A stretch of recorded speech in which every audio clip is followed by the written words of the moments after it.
mbokk internet yi ñi nga xamante ne dañoo saxoo di seetaan télé bii ñuy woowee 24 média ñoo ngi leen di nuyu ku nekk ci sur turam ak santam di leen wax ngeen dal ak jàmm ci seen émission bi ñuy wax art expliqué.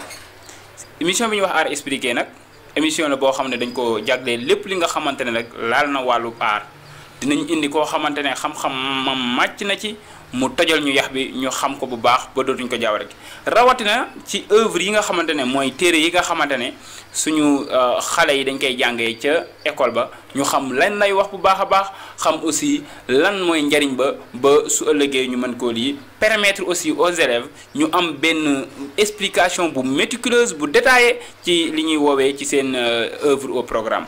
ci premier numéro bi nag damay dalal ki nga xamante ne jarutul ma koy présenté parce que xam ngeen ko ndax xam-xam màcc na ci wàllu boobu muy professeur français au CEM6 di professeur aussi espagnol ñu koy woowee monsieur Sène nuyu naa la. waaw Moussa Diouf maa ngi lay fay bu baax di lay jaajëfal di nuyu waa 24 média yëpp ak mbokk internet yi nga xam ne ñoo leen di suivre donc may am mbégte rek di rafetlu émission bi parce que genre émission yi am na solo trop te ñu ngi koy xaarandi bu baax a baax si nga xam ne ñoom ñooy la presse. parce que de participer au bon fonctionnement des enseignements apprentissage. donc dina dimbali suñu xale yi si li nga xam ne moom la ñuy jàng à l'école.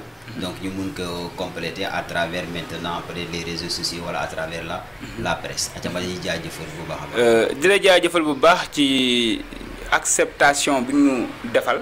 parce que yombul dara nga bàyyi say ite ñëw waaye lépp rek ci cadre éducation la te éducation kese moo la ñor kon donc dañuy dem ci suñu première rubrique bi ñu woowee poème du jour. poème du jour rek ab benn taalif la boo xam ne dañ koy jagleel li nga xamante ne mooy suñu thème mu tey bi te bii moo ngi tudd sax une si longue lettre bi nga xamante ne dañ ko def résumé ko pour mu doon poème donc seen poème du jour une si longue lettre. Aïssatou, je t'écris cette lettre. Lis où tu peux être. Comment te dire que Modou Fall n'est plus dans son monde natal? Funérailles se sont déroulées dans la douleur, gloire à Allah. Ses parents et proches ont profité de ses biens qu'il a laissés. Bintou, ma coépouse très jeune, a chatouillé la misère dans mes gènes. Ton mariage avec Maodo, des rumeurs, une bijoutière doit être épousée un tout couleur. La mère de Maodo opte la vengeance. Les dires de la société suscitent la souffrance. Mes écrits sont peut-être méprisés. Je pique une plaie déjà cicatrisée. Mais ma trahison reste pire. Celle-ci était l'amie de ma petite fille.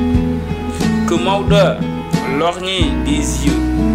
Que Modou lorgnait des yeux pétillants sans me méfier. Elle abandonne des études pour le foyer, comme quitter sa maison pour devenir loyer. J'assume mes dépenses et celles de Modou depuis. J'oubliais mes tourments pour ceux d'autrui, car Modou m'avait rejeté au détriment de Bintou. C'est pourquoi garder ma foi devient atout.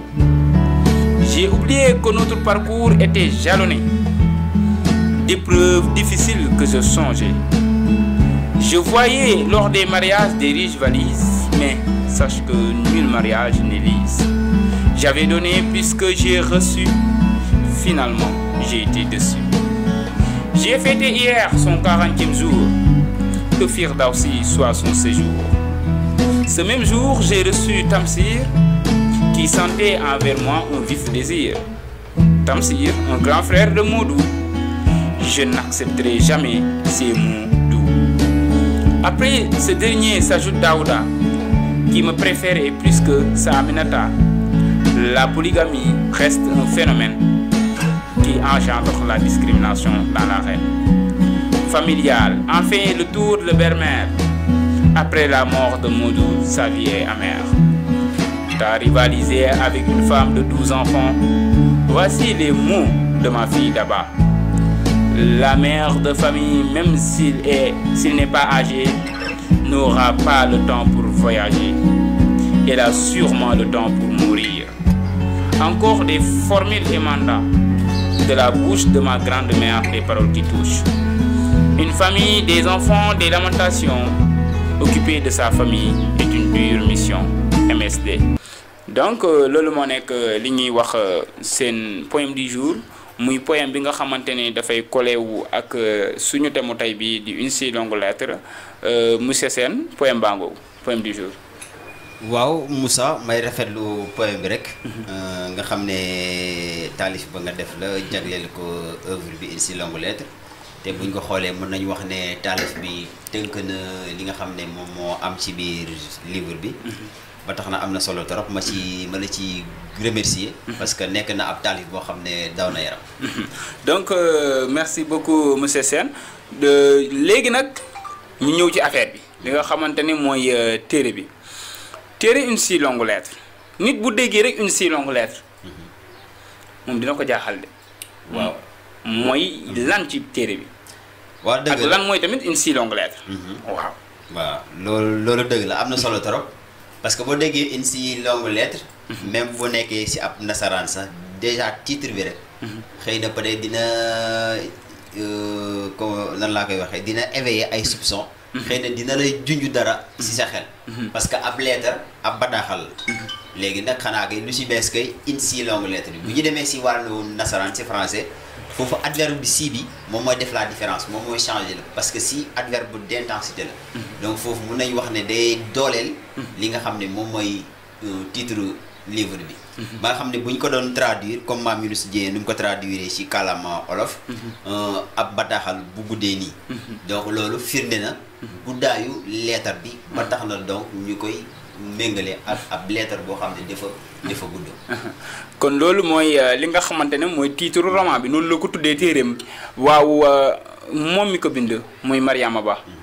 mooy kan soo ñu waroon a wax mooy kii mooy Mariama Ba. waaw Mariama Ba. en tout cas bindikat la ab taalifkat la bu juddoo fii ci Sénégal en 1929. donc mu ngi juddoo ci Dakar. capitale Sénégal. mais yàlla dafa dogal mu teel a ñàkk waajuram mu jigéen. ba tax na maamam moo ko yar. maamam yar ko dans un milieu musulman.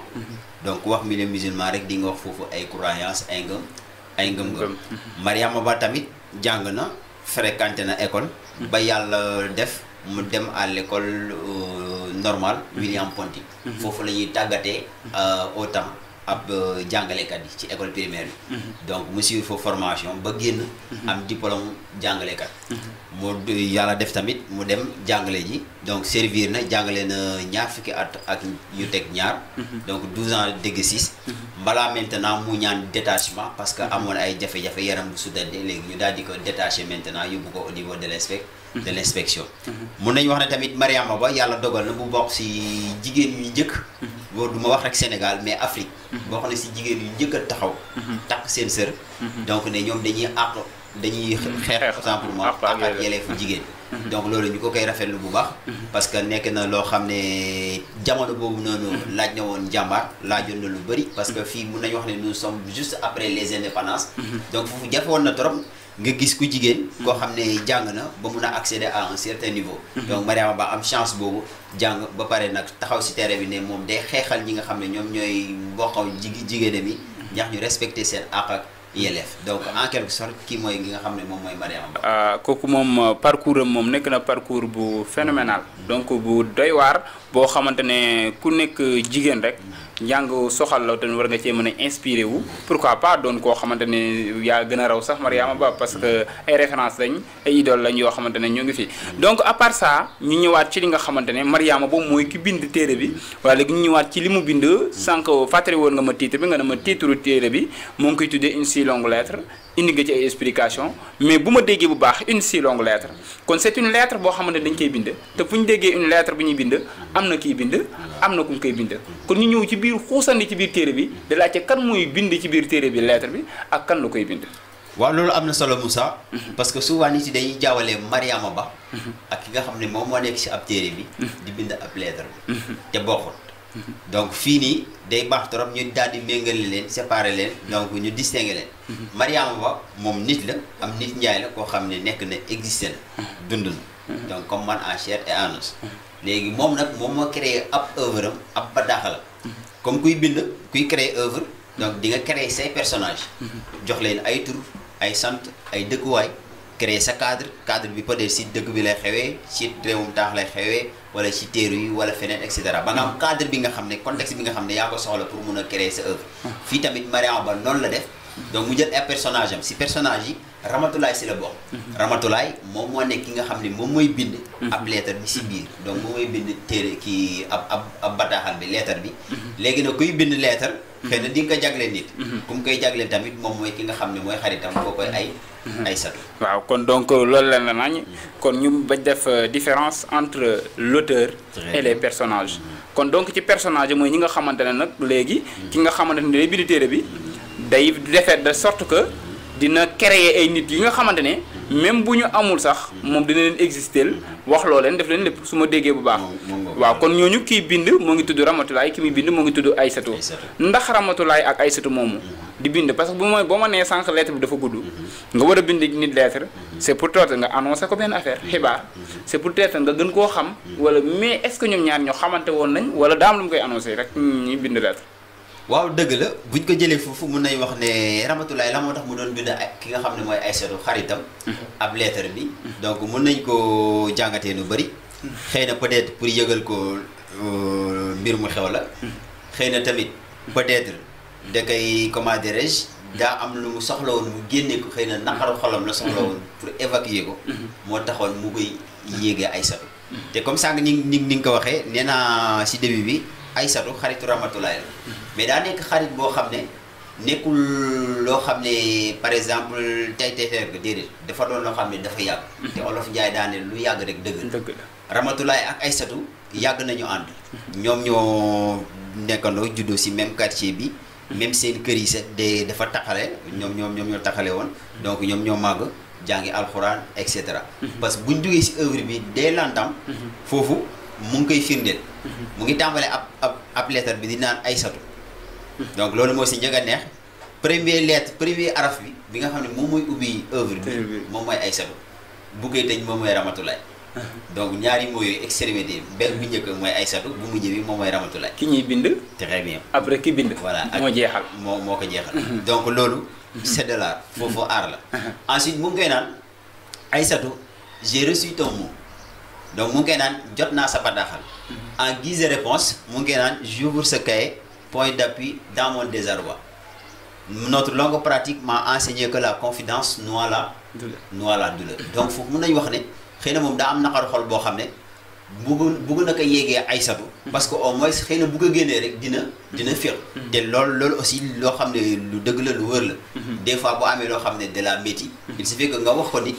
dégg automatiquement xëy na peut être di nga xaw a giif tuuti léegi mu ngi koy naan encore ton existence dans ma vie n'est point hasard nekkinam si seen dund nee na newul loo xam ne dafa hasardeuse newul loo xam ne dafa xëy rek am lu yàgg la parce que mu ngi koy nettali mu ngi koy naan nos grand-mères passées dont les concessions étaient séparées par des tapanes échanger journellement des messages mu ngi koy naan seen kër yi donc ñi nga xam ne sàkket moo leen divisé woon moo leen séparé moo leen xaajoon donc nee na seen maam yi dañ doon chaque jour dañ doon wax di échanger ay mots comme maire yi ni ñu koy defee rek kii day taxaw fii kii taxaw fële si côté bi donc ñu ne foofu di wax mu ngi naan encore nos mères discuter par exemple comment garder nos oncles et nos tantes donc nee na seen yaay yi dañ doon wax ni ñuy def maanaam ba téye ñi nga xam ne ñooy seen nijaay yi wala boog seen tata yi mu ngi koy waxaat encore seen enfance mu ngi koy wax nee na ko nous avons usé ensemble pagne et sandales sous le chemin caillouteux de l'école coranique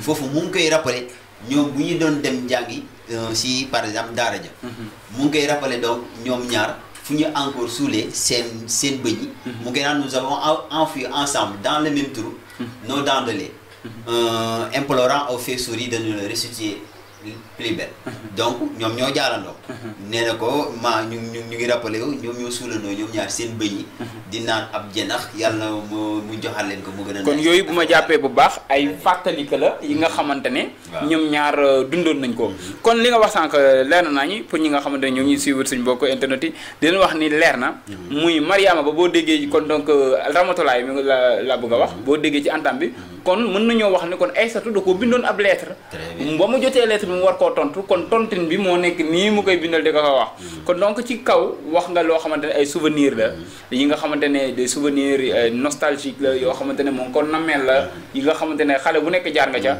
mais kon mën nañu wax kon lettre bi ay souvenir kese la waaw xëy na ay souvenir la mais fu muy njëkk début bi moom mooy ay souvenir mais bu ñu xuusi ndikkee ba ci biir dootul nekk ay souvenir presque mais nag ay souvenirs yu bëri da ciy ñëwaat mais dina am loo xam ne dina xew ci biir donc loolu du doon souvenir kon léegi ñu ñëw ci ki nga xamante ne mooy bind Ramatulaay mooy kan ok Ramatulaay bu ñu ko doon présenté wax naa ko sànq bu njëkk Ramatulaay mooy xaritu Aysatu donc mook Aysatu ñoom ñoo bokk benn quartier foowandoo maagandoo waaye tamit Ramatulaay mooy ki nga xam ne moom mooy jabaru Modou Fall Modou Fall aussi ami d'enfance la si nga xam ne moom mooy Ramatulaay ak ki nga xam ne moom mooy ak ki nga xam ne moom mooy Aysatu donc moom moo sëy ak Modou Fall yàlla dogal ñoo am ñaar fukki bant ak ñaar 12 enfants fukki bant ak ñaar très bien ak ñaar donc ñu fondé un foyer boo xam ne duré na loo presque mot na fanweeri at moo ko Modou Fall kon donc Ramatulaay dafa am jëkkër très bien Ramatulaay dafa am jëkkër gi moo tudd Modou Fall mooy Modou Fall ok kon loolu leer na ñu demaat ci kër rek ki nga xamante ne mooy tey Aysatu mi ñuy bind Aysatu moom dafa am jëkkër wala amul jëkkër très bien Aysatu tamit comme Ramatulaay Aysatu am na jëkkër moom mooy Maodo Ba Maodo Ba tamit xaritu Modou Fall la donc fi mun nañu wax ne c'est des amis d'enfance yoo xam ne ñoom ñoo retrouvé encore Mario donc ñoo doon ànd étant jeune enfance adolescence ba dem à l'école ba bu ñuy liggéey aussi parce que ma rappelé ko Aysatu comme Ramatulaay ku nekk aussi amoon na fonction bu mu doon liggéey même si peut-être Ramatulaay apaisantir wuñu tellement waxuñu ci liggéeyam comme quoi que par exemple da doon liggéey mais en tout cas elle était femme par exemple bu amoon liggéey waaw kon donc loolu leer na ki nga xamante ne mooy Ramatulaay Modou Fall mooy ki nga xamante ne mooy jëkkëram kële di Aysatu Maoda mooy ki nga xamante ne mooy jëkkëram kon léegi lu ñuy def dañuy xuusandek léegi ci lettre bi ndax sànq waxoon naa la ay souvenirs lañ doon fàttaliku sànq ba tey ñuy fàttaliku seen xale ñoom ñaar nu mu demee mais lan moo kase affaire yooyu noonu lan mooy métit bi nga xamante ne daal junj nañ ko ci première paragraphe yi ok donc foofu day am solo trop parce que si première paragraphe yi mën nañu wax ne Ramatulaay parce que bu bindee ab téere bi point focal bi fu gën a am solo mooy ki nga xam ne moom mooy jëkkëram Modou Fall Modou Fall dafa génn àdduna nu mu génnee àdduna kañ la génn àdduna loolu xëy na peut-être moom moo marqué benn rupture ba muy jur loo xam ne métti na trop ci côté Ramatulaay bu muy bind lettre bi di ko daal di jagleel ki nga xam ne moom mooy Aysatu sànq tudd naa Modou Fall moo nekkoon jëkkëru Ramatulaay Modou Fall avocat la woon donc il a fait des études yàlla def mu am ñaari bac loo xam ne jafe na trop donc pour wane ne c'est un très grand intellectuel donc c'était un haut fonctionnaire bu doon liggéey dans la fonction publique yàlla dogal nag mu génn àdduna waaye bu muy génn àdduna daa am leneen lu ci laxasu maman mu génn àdduna dafa takk ñaareel donc takk na ñaareel boobu nag lan la jur si diggante famille si biir famille ki nga xam ne moom mooy Ramatulaay dafa am rupture parce que Modou ba mu takkee une deuxième femme moom dafa démissionné sur ses charges responsable yi mu amoon lépp dans la famille ki nga xam ne moom mooy famille Ramatulaay donc dafa bàyyi mun nañu wax ne sax dafa bàyyi kër gi nga xam ne Ramatulaay ak 12 bant yi mu amoon ak moom dem toog fële ak ki nga xam ne moom mooy deuxième épouse léegi bu mu génnee àdduna nag situation yi mu génnee àdduna moom moo xaw a doy waar parce que Modou dafa piqué une crise cardiaque dans son bureau fekk mu doon dicté ab badaaxal donc mu daanu crise cardiaque balaa ñu kaa yóbbu hôpital ba muy yegg malheureusement yàlla dogal mu génn àdduna donc naqar boobu yëpp Ramatulaay bu nga ko boolee nag c'est la koy dóore donc yeggee ki nga xam ne moom mooy Aysatu kon donc loolu leer na te bu ñu liiree bataaxal bu baax am na benn passage bu mu ko naan je sais que je te secoue que je remue un couteau dans une plaie à peine cicatrisée mais que veux-tu je ne peux même pas m'empêcher de me ressouvenir dans cette solitude et dans cette réclusion forcée kon donc li nga wax ni léegi lay firndeel muy passage boobu noonu muy ki nga xamante ne mooy Modou Fall moom dafa gaañ ki nga xamante ne mooy Ramatulaay di jabaram war na am charge parce que jigéen bu jëkkëram gaañoo da ngay marié yu wala nga am charge boo xamante ne bàyyi na fi doom. donc yaa ngi ñuy wax sànq ne am na ak moom fukki doom ak ñaar. kon donc loolu bëri na. est-ce que Ramatoulaye yi moom d'abord balaa ñoo dem ci côté Aïssatou dina mën a dundal doom yooyu. waaw déjà foofu Moussa. parce que Modou même balaa moo doon génn àdduna sax. Modou bàyyi woon na famille bi. Ramatoulaye am nañu wax ni commencé nañu. léegi kon man li ma lay posé. mooy lu waral kon léegi Modou bàyyi famille ba. voilà muy noonu donc sànq bi ma wax dinaa Modou dafa takk ñaareel. waaye kan la takk ñaareel ak lu mu takkee ñaareel bi. kan la takk ñaareel ku mu takk ñaareel moom mooy Bintu. Bintu mooy kan donc Bintu mun naa wax ne day ñëw indi benn en tout cas rebondissement. affaire xew-xew bu garaaw ci nga xam ne moom mooy famille Ramatoulaye. parce que Bintu xaritu doomu Ramatoulaye la woon. moom xaritu Daba la woon Daba mooy taawu Ramatoulaye ak Modou Fall. ñoom ñoo bokkoon classe. donc ñoo doon dem jàngi école. des fois nag lu la xew soit bu ñu wàccee wala ñu am ay intercalés yi. donc Daba da doon proposé xaritam Bintu ñu ànd dem seen kër. le temps que ñu toog foofu xam naa xaw a fiix dallu tuuti après ñu delluwaat école. soit bu fekkee dañuy wàcc affaire yi naa yëpp xale bi mënul ñibbi mu jaar seen kër toog foofu ba heure ñibbi jot ba kenn gi sedd mu dem ñibbi. donc ndeke nag. Bintu bu mu doon ñëw foofu. macha allah Bintu aussi dafa nekk koo xam ne xëy na dafa amoon ay taar yu xaw a njëkk macha allah. malgré que donc moom dafa nekkoon ci famille ndóol. mais même bu loo ndóol. rafetaay moom utul ndóol ak ñàkk xaalis. donc bu ñu doon dem noonu si kër ga. ndeke Modou xemem na xale bi. donc xemem na xaritu doomu. et des fois même bu ñu ñëwoon xale bi buy ñibbi Modou day porté volontaire ne xaaral ma déposé ko mu yóbbu ko ak sama oto. parce que dafa xaw a guddee wut et cetera. mu yóbbu ko. ndekete yooyu instant boobu noonu Modou mu ngi doon génn ki nga xam ne moom mooy Bintu xaritu Daba. kon su ma déggee bu baax. ki nga xam ne tolloon na ak ay at wala war nañoo méngaloom atam ak oto doomam. moom la mujj di génnal ci suuf. très bien moom la doon génnal ci suuf. te ci këram la ko xamee. te ci këram la ko xamee. te xam na ko Daba moo tax mu xam ko xaritu Daba la. Daba doom la ci Modou Fall. Daba mooy taawu Modou Fall. waaw kon loolu war na mën a yéeme. kon léegi kooku mariage moom dama see dem ba àgg ci rek muy maanaam nan la war a mën a demee sa xaritu doom nga fexe ba takk ko te nga war ko wax yaayu doom jooju. nan la war a mën a demee ak nan la def ba takk ko ak lu xew ci takk boobu noonu. très bien waaw loolu am na solo parce que lu xew ci takk boobu ak nu ma def ba takk ko. dina jur ay njeexital yu doy waar. waaw léegi Modou bu mu xememee xale bi. Modou commencé génn ak moom. comme Modou macha allah nu mu ko waxee sànq fonctionnaire la woon amoon na xaalis. mu commencé di comme jargon xale yu ñuy utiliser commencé di financer Bintu. donc automatiquement xaalis moom du nëbbu. donc di ko jëndal ay yére yu bees et cetera. donc changement bi day fës. même ñoom Daba dañ dem ba remarquer changement bi ñuy laaj Bintu mais lu xew temps yi yaa ngi sol jégal et cetera. mu ne ko temps yi de daa am benn paa bu may kepp. seen jargon. donc paa bu moom may defaree lépp en tout cas muy seen tur yooyu ñuy jox paa yi rek. léegi yooyu yëpp mu doon wax si paa bi. papa yi Daba la mais Daba xamu si dara. léegi Modou bu mu demee nag ba desul dara lu dul takk l'autre là Bintu. léegi foofu xëy na foofu jur problème. parce que takk na Bintu mais waxul Ramatoulaye ne day takk ñaareel. balaa Ramatoulaye di yëg ni Modou Fall mu ngi takk ñaareel. waaye dem nañ jumaa ja jàkk Grand Dakar ba takk ba pare. ba fas sëy bi ba bu ñu ñib si jàkk ja. si lañ door a jaar na kër Modou. donc bu ñu yegsee kër Modou Fall fekk fa Ramatoulaye. ki nga xam ne moom mooy Tamsir grand frère Modou Fall la. ànd ak imam ànd ak Maodo. donc ñooñu Ramatoulaye bu mu leen gisee xelam dina ñaaw parce que c'est tout à fait normal boo gisee sa jëkkër ñi may àndal. ñi ñëw. te vraiment sa jëkkër yi newul. xëy na peut-être sa xel dina ñaaw parce que genre ndaje yooyu soit le plus souvent en tout cas mauvaise nouvelle lay doon. soit xëy na tamit la pire des choses une bonne nouvelle même bonne nouvelle sax en général du fa ñëwee. donc le plus souvent c'est une mauvaise nouvelle. loo xam ne du xewu jàmm. automatiquement en tout cas xelam ñaaw na. mu laajte ñu ne ko en tout cas jàmm ak salaam. en tout cas tel defar bu mu jekk ñu ne ko alhamdulilah Modou mu ngi dund. donc foofu xam na ne nag léegi du kaaw Modou. léegi lan la war a doon nag. loolu moom musu kaa imaginer du ko musu imaginer. léegi comme xam naa affaire bi dafa doy waar ñi passé débat bi waxoo ba imam jot si wax ji imam bu mu jotee si wax bi amatul. ko jeex bi très bien amatul kale. donc mooy di xel rek boobu bi di ñëw bu mu nekk jàmm ak salaam Modou deful dara lu dul takk ñaareel. imaginer wax ni Modou deful dara lu dul takk ñaareel. donc ki nga xam ne mooy Ramatoulaye. foofu la ko yëgee. et en plus. léegi foofu bu ñu ko yëgee loolu dina indi un grand tollé. mais lu ma rafetlu foofu si Ramatoulaye rek bu ñu ko waxee Ramatoulaye n'a pas réagi mais leer na ma tey am na jigéen yoo xam ne tey bu ngeen ko defoon xam naa ay cours Baye Fall ñoo leen di génnee foofu. waaw Ramatoulaye a pris son mal en patience. c'est que abstenir yenn information yi moom c'est pas donné à tout le monde. kon donc macha allah Ramatoulaye mais maa ngi dégg ñaari affaire yi ma xaw a naqari.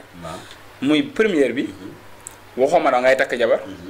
ñaareel bi kan la war a takk. très bien. kon léegi ñu ñëw foofu parce que ba léegi yaa ngi may wax Modou takki ji na. paa imam bi ñëw na. wax na ko Ramatoulaye. Ramatoulaye tenir na boppam ba réagirul yuuxuwul deful neneen. comme suñu jamono ji xam tey boo ko waxoon kenn sooy boo après nga ut ni ngay dawee wala nga xool fi ngay teg sa daal bu baax soo ko bëggee jël. loolu wóor na léegi moom Modou kan la takk. ok Modou Bintu la tax Bintu wax naa ko sànq moom mooy xaritu Daba. donc xaritu Daba mooy ñëw wujje ak ki nga xam ne moom mooy yaay Daba moom mooy doon wujj bi. donc évidemment loolu dina jur loo xam ne dina naqar trop. ki nga xam ne moom mooy Daba d'abord. ak yaayam ba tax na sax Daba da doon wax yaayam. na bàyyi papam na divorcé papam. na divorcé moom malgré que Ramatoulaye moom en tout cas moom bëggul woon divorcé moom elle était intacte boo leen quitté. mais ñoom Daba dañ ko doon topp yaay kii bàyyi ko kii jarul dara bàyyi ko ñu dem nañ quitté kër gi. mais dara yaayam da doon toog rek. parce que moom bu doon fàttali ko encore Bintu tur yi ma doon jox papam di ko méngalee ay paabu coof beeg paabu kii et cetera yooyu yëpp. day xaw a métti ba tax na bu dundee situation boobu imaginer encore xaritam ba mooy yow bu jégee am. donc dina métti si moom. mais foofu lu ñuy jàngat rek si li nga xam ne moom la kii def Ramatoulaye def. mën nañu wax ne foofu en tout cas ndam nañ ko si jigéen. dal ak tey. loolu nam nañ ko si jigéen. malheureusement tey loolu nag dafa manque si société bi si jigéen yi. parce que wax naa sànq ne xam naa ne bu nekkoon tey moom bu fekkoon ne yaa takk ñaari ñu nar a jaar kër yi wax ko man wala muy man xam naa boobu si buntu kër gi la ñuy taxaw di ko boo ay tur Baye Fall. waaw c'est vrai c'est vrai. donc foofu wane na beneen image. image yu maturité. image koo xam ne elle est responsable. donc quelle que soit la situation. nit warta perdre le contrôle. donc war nga mën a maîtriser wu. ba nga xam ne di nga téye sa bopp. léegi nag bu jàllee après peut-être léegi maintenant tu vas voir ni nga xam ne mën nañ gérer problème yi. mais aussi leneen def ay feeñ. c'est-à-dire polygamie bi nga wax sax. parce que Modou Fall nu mu takkee. ak ku mu takk. loolu xam na doy waar xëy na ku mu takk peut-être en tout cas si xel nanguwu ko. parce que sa xaritu doom. dëgg-dëgg bu doon ñëw sa kër et cetera xel nanguwul nga takku ko. parce que sa xaritu doom mais pourtant ça existe dans la société monsieur Sène. société bi ñu nekk nii da ngay gis koo xamante ne paa la. suñu nee ñaareel kii la takk doom yi sax koy mag. te loolu parfois ñoom dañu doon xam ne seen doom yi. ils sont gênés. suñ la ko waxul tamit suñ la ko dusee ils sont gênés. ndax war na on admet dañuy wax. li imam wax dama koy waxaat de. waaw li mu def dafa lu takk ñaareel. est-ce que takk ñaareel daraa ngi ci am déedéet dafa lu takk ñaareel foog naa dara nekku ci. waaw dara nekku ci waaw mais lan mooy problème bi. waaw problème bi mooy. nu ñuy takkee ñaareel. c'est-à-dire loolu la c'est que problème bi yëpp du polygamie de. polygamie baax na. gaa macha allah amul lu ko gën a baax. yàlla moo ñu gën a xam suñu bopp te moo ñu jagleel polygamie. mais nag ñun dañuy def polygamie. parce que yàlla dafa teg si ay charte si ay conditions la polygamie. mais ñun nag malheureusement charte yooyu ak conditions yooyu. ñun si la ñuy gëm teg ko fële xool yi nga xam ne moom moo ñu arrangé. parce que yàlla wax na si polygamie bi. boo mën a respecter conditions yi nga xam ne surtout yemale gi. bu ci dugg.